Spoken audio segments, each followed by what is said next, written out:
गंगा दशहरा। गंगा दशहरा का पर्व ज्येष्ठ शुक्ल दशमी तिथि को मनाया जाता है। गंगा दशहरे की शुरुआत प्रतिपदा से होती है और समाप्ति दशमी के दिन। इसी दिन गंगा का अवतरण धरती पर हुआ था। इस दिन गंगा स्नान, गंगा जल का प्रयोग और दान करना विशेष लाभकारी होता है। इस दिन गंगा की आराधना करने से पापों से मुक्ति मिलती है, व्यक्ति मुक्ति मोक्ष का लाभ मिलता है। ज्येष्ठ माह के शुक्ल पक्ष के 10वें दिन गंगा दशहरा मनाया जाता है। हिंदू कैलेंडर के अनुसार ज्येष्ठ माह मई व जून के बीच आता है। गंगा दशहरा हिंदुओं का एक प्रमुख त्योहार है। ज्येष्ठ शुक्ल दशमी को गंगा दशहरा कहते हैं। इसमें स्नान, दान, रूपात्मक व्रत होता है। स्कंद पुराण में लिखा हुआ है कि ज्येष्ठ शुक्ल दशमी संवत्सर मुखी मानी गई है। इसमें स्नान और दान तो विशेष करके करें।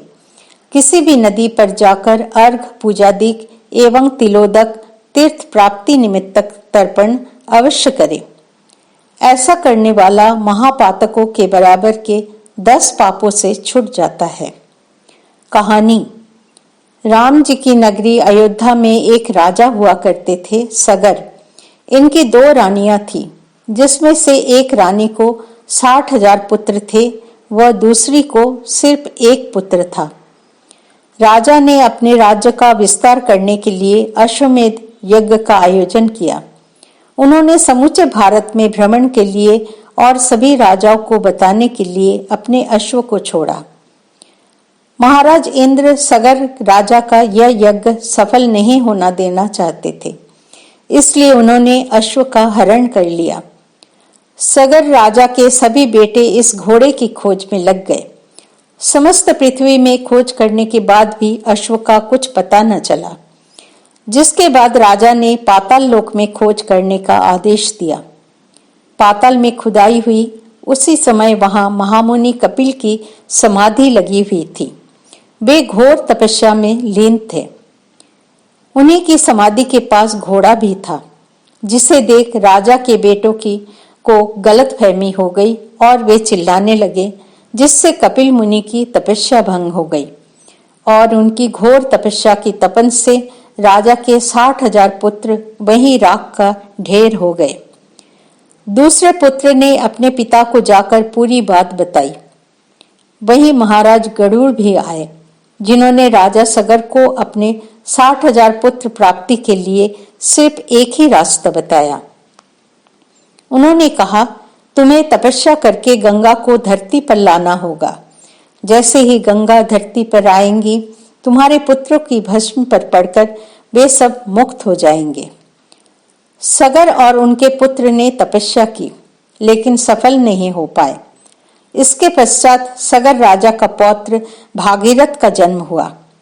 अपने पूर्वज के इस अधूरे काम को उसने अपना कर्तव्य समझा और ब्रह्मा जी की कठिन तपस्या की। ब्रह्मा जी खुश होकर प्रकट हुए और वरदान मांगने को कहा। भागीरथ ने गंगा को धरती में भेजने की मांग की, लेकिन यहाँ ब्रह्मा जी ने बताया कि धरती में इतना बल नहीं है कि वो गंगा के भार को सहन कर सके। अतः तुम्हें शिव जी से इसमें मदद लेना चाहिए। वे ही गंगा को धरती पर भेज सकते हैं। उस समय गंगा ब्रह्मा के कमंडल में थी, जिसे उन्होंने शिव की जटाओं में अवतरित किया। भागीरथ ने अब फिर शिव जी की कड़ी तपस्या की। वे सालों तक एक अंगूठे पर खड़े रहे। इस दौरान गंगा कई सालों तक शिव की जटाओं में ही रही। वे इसमें से निकलना चाहती थी और रसातल जाना चाहती थी, लेकिन इतनी जटिल जटाओं में वो खो गई, उन्हें बाहर निकलने का रास्ता ही समझ में नहीं आया।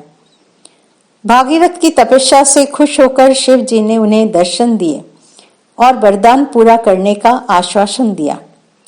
इसके बाद गंगा जी की 7 धाराएं हिमालय के बिंदुसार से होते हुए पृथ्वी पर आई। पृथ्वी में आते ही गंगा का विशाल रूप देख मानव जाति भयभीत हो गई। उन्हें लगा भूचाल आ गया। जिस रास्ते से गंगा निकल रही थी, वहां कई ऋषि मुनियों के आश्रम भी थे। जिसमें से एक थे महाराज जहू। गंगा को आते देख वे समझे कोई राक्षस की क्रीड़ा है तथा उन्होंने उसे अपने मुंह के अंदर ले लिया। भागीरथ समेत सभी देवताओं ने उनसे विनती की, तब वे माने। इसके बाद से गंगा का नाम जाह्नवी पड़ा। इसके बाद भागीरथ ने अपने 60,000 पूर्वज को मुक्ति दिलाई। इस प्रकार गंगा को एक नया नाम दिया गया, भागीरथी। गंगा दशहरा के दिन लोग स्नान दान करके गंगा की आरती करते हैं। कहते हैं इस दिन गंगा में डुबकी लगाने से 10 तरह के पाप मिट जाते हैं। स्नान के दौरान इस मंत्र का जाप अपने मन में करते रहे। ओम नमः शिवाय नारायणै दशहरै गंगाय नमः। फिर हाथों में फूल लेकर इस मंत्र को बोले। ओम नमः भगवते ऐं ह्रीं श्रीं हिलिली मिलिमिलि गंगे माँ पावय पावय स्वाहा।